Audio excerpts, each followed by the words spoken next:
And then, speaking of their program, Coach Carroll has stayed in an awful lot of hotels as a recruiting guy. And I have too.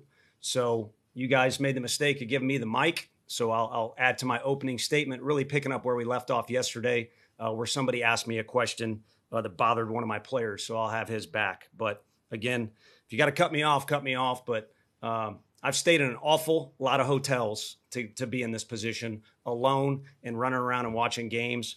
And we've done it, I think, from the ground up here.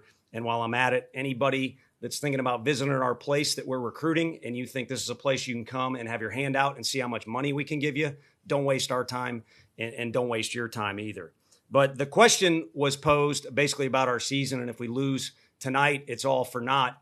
And Blake Burke wasn't too happy about it. Blake Burke's got a lot invested in this particular program. If I was Blake, back in that day, I was a little too wild. I would have said, B, you wasn't with me shooting in a gym or something similar to that. But he kept his composure.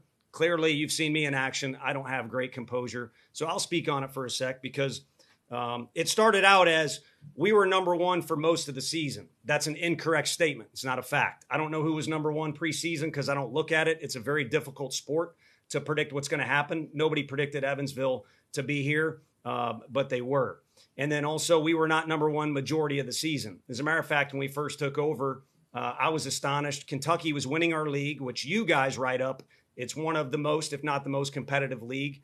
And they were number one in the division, but somehow we were number one on writers' polls. So, but we weren't for most of the season. We had to work to get to that point, no question. But then again, the word success to me is very important in this room. We make these guys write down what success is for them and teach them that they need to define what a successful at-bat is or what a successful outing is, whatever it is.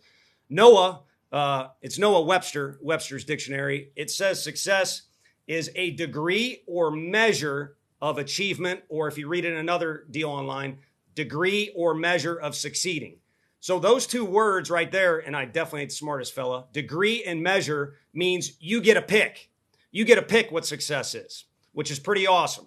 So Noah probably doesn't know how to define it with these guys where you got to sweat, you got to be in the weight room together, you got to trust the guy. If you give up a ground ball, can make the play for you, or if you give up a run, the other guy will go to work for you. He wasn't that, but he was a thinker. And the big thing Noah was, he loved his country, big-time patriot, which is kind of a lost art around here. So I don't know the guy, but I got a lot of respect for him, and I like the way he wrote that whole deal up as far as degree or measure. For me, I get a pick. I was around my dad a lot. He can't tell me what to do. I don't consider myself, I work for people here, but I'm my own boss when I come here. And for me, success is part group. When our group has success, I consider myself a teammate to these guys. It means I had a level of success. But then there's also the part where I got a job to do and I got to make decisions. And if you were to put all my decisions in a bucket for the weekend, I had more wrong decisions than correct decisions. For instance, Dalton Bargo probably should have pinch hit yesterday.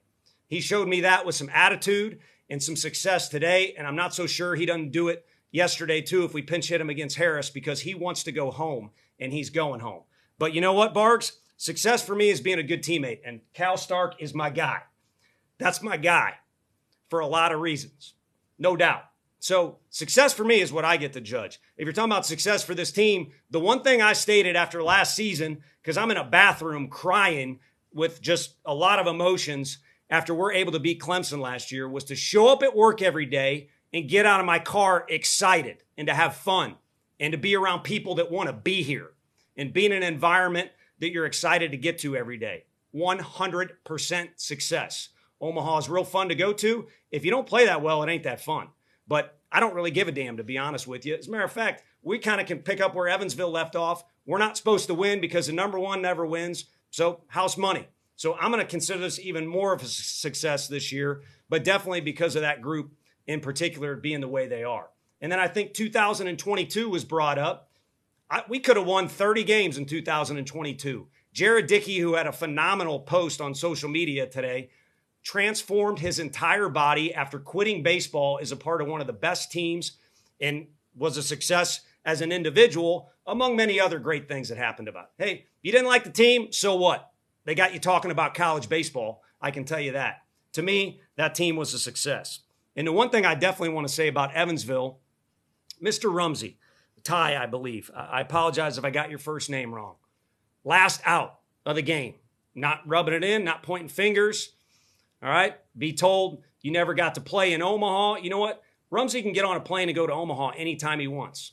All right? That's easy to do. You know what's not easy to do? To run face first into a wall, full blast, get stitches, injure your shoulder, and then on top of that, to play in today's game. I've seen that guy. That guy made me nervous. I've seen a bunch of catches that guy made when we watch video. He made me nervous. So Omaha or not, who gives a damn? That guy is an absolute success. And when he's older, he'll be able to look everybody in the eye and say, when I played, I don't know what the hell his batting average is, I was a warrior, period, and a part of one of the best Evansville teams ever.